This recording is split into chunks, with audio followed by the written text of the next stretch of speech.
called channeling Jimmie.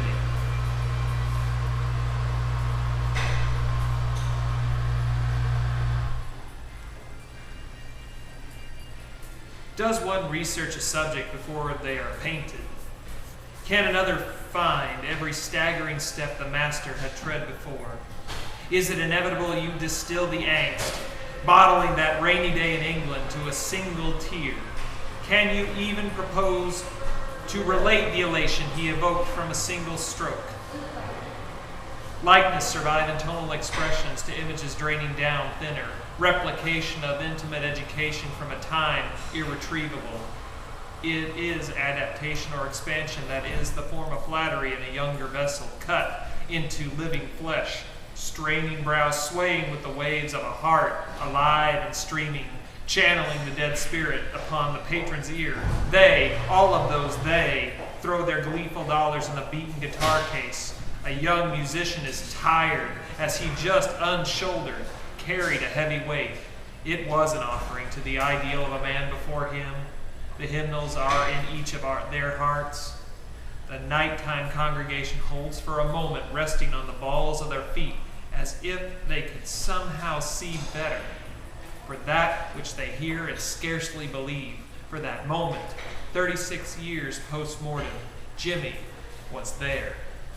Nice.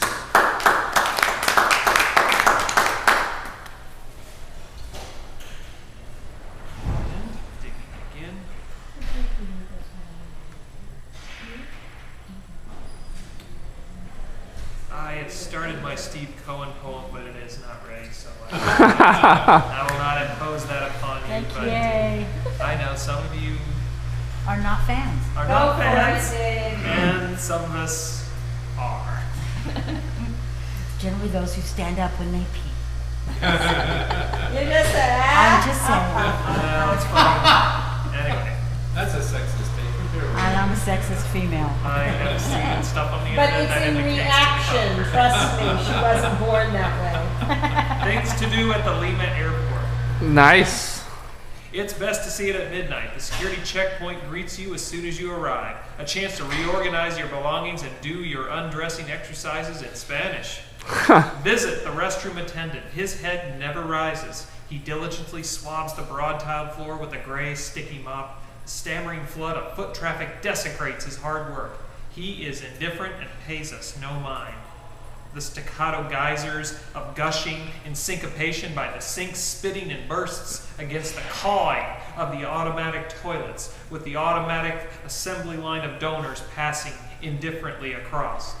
2 Cristal cervezas handsomely pair with the local cuisine, ham and cheese omelets, hot on black plates you can enjoy the airport from a bar stool, above hardwood paneled floors, polished stainless steel rails and surfaces. Midnight is the right time to have a silent meal in the brightly lit cavern of the arcing terminal.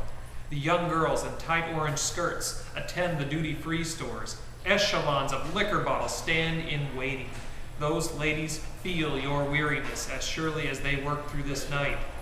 I watch the American pilots roll into the bar with a friendly swagger, a customary greeting to the barkeep, coffee to go for the ferrymen in steel blue uniforms. The eagle emblems align perfectly to their caps, set squarely.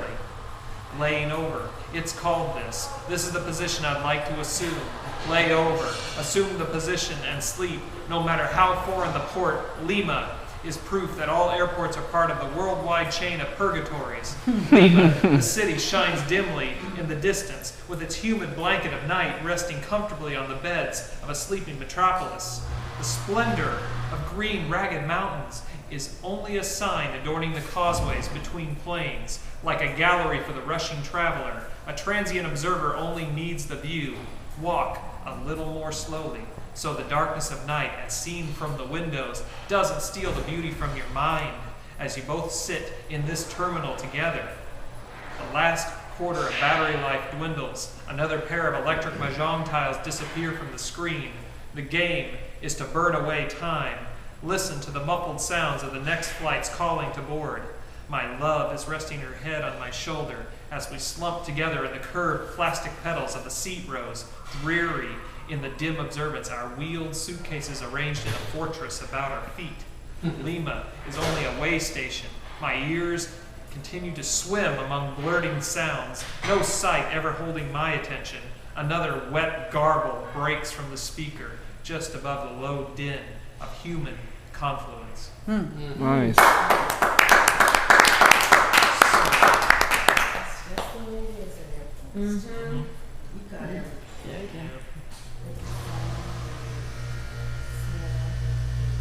I didn't get into the smell part, I should. Food. I can smell the food. You can smell food? I Oh, can okay. smell Oh, the food. Okay. I can smell the food. I was in the restaurant. Somehow, I can smell the food. I don't think I got that. Sure. Sure? Short one. All right. Let's see what we got.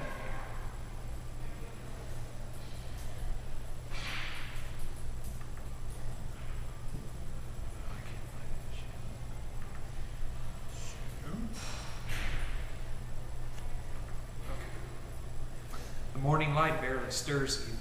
Your breathing changes little except when you roll towards me. I am aware of you first, before I open my eyes. I sleep to the sound of your rhythms, lulling my senses into harmony. You have carried me into my dreams, loved me in those yellow fields of joy to awake into another day, to brush back your soft black hair, away from the gentleness of your sleeping face, my soft kiss imparted to gently bid you welcome.